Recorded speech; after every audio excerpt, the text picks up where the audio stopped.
Alright, so in this video we're going to be discussing the different story plot elements that you find in a piece of literature. And if you look at the graphic organizer below, you can see that there is exposition, conflict, rising action, climax, falling action, and resolution. So in this presentation we're going to go over each one of these terms, and I have a video at the end that you can use to review. All right, so the first plot element we're going to be discussing is the introduction or exposition of a story.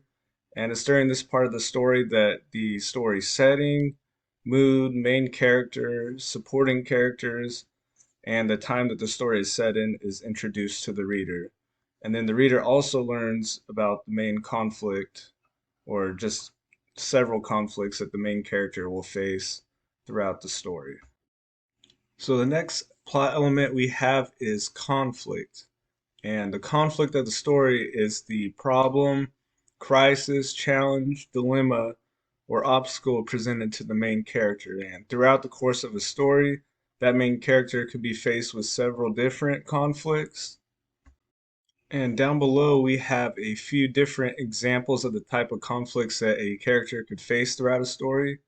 The first is man versus man. So when Hamlet is courting Ophelia, he's has arguments and conflict with Polonius, and then after Polonius' death, he also has a conflict with Laertes, his son.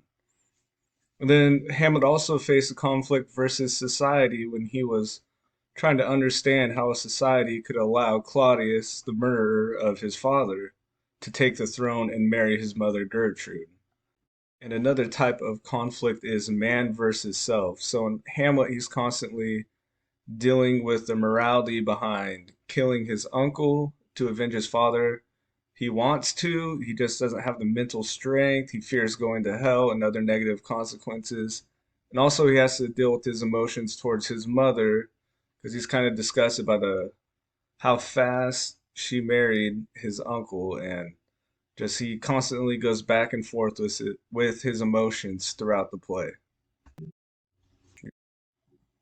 So after the characters and the conflict has been introduced, you get the rising action.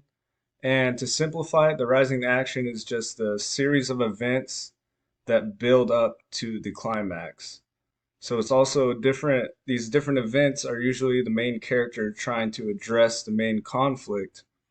And during this time, tension is continuously being built up to that final climax. So down below we have some examples of rising action in Act 2. So a few examples are when um, the troop of players who come to Elsinore and they reenact the killing of Hamlet's father to get Claudius's reaction, when Polonius is interfering with Hamlet and Ophelia's relationship, and Ophelia ends up drowning herself, when the king and queen ask Hamlet's friends to intervene because he's acting mad. These are all examples of events that lead up to the climax of the story. So the rising tension of the story builds up to the climax, and the climax is the peak of excitement, the moment where the story changes, and often the main character is changed in some way. And usually he's either facing an antagonist for the last time or resolving the main conflict of the story. Following the climax, you have the falling action of the story. And this is where all the different plot points are starting to wrap up. The different conflicts that the character faced throughout the story are being resolved. And often we learn about the consequences that resulted from the events in the climax of the story.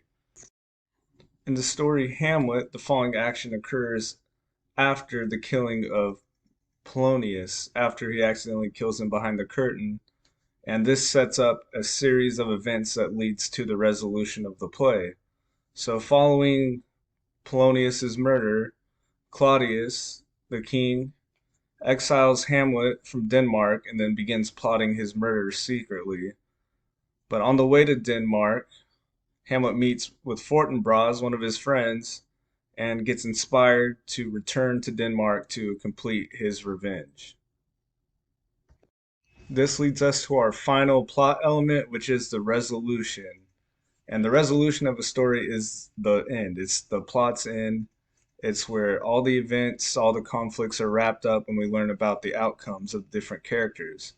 And in a story, that resolution could be happy, sad, frightening, satisfying, unsatisfying, and it could tie up all the loose ends or it can kind of leave you on a cliffhanger. And in the story Hamlet, it seems that the conflict that Hamlet's been dealing with is never truly resolved at the end. He can't decide which action to take, and it's kind of forced into a tragic ending.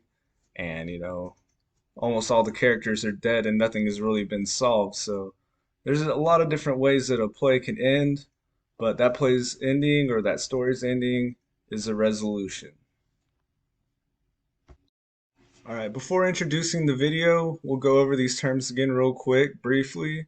So we'll start with the exposition or introduction, and this was where we learn about the setting, the time period in which the story is placed, and we're introduced to the different characters, the main character, antagonists, and you kind of get background information about the different characters you'll see throughout the play or book or story. And also, this is when the different conflicts that the character will face are introduced. And this all happens in the beginning of the story.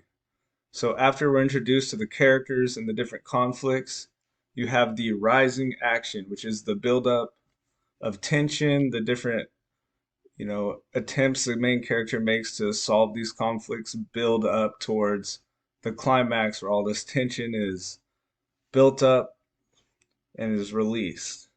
And the climax is also a turning point, which leads into a series of events, the falling of action, where we learn and get to see the fallout to different events and how the kind of get some closure to how the story will be resolved.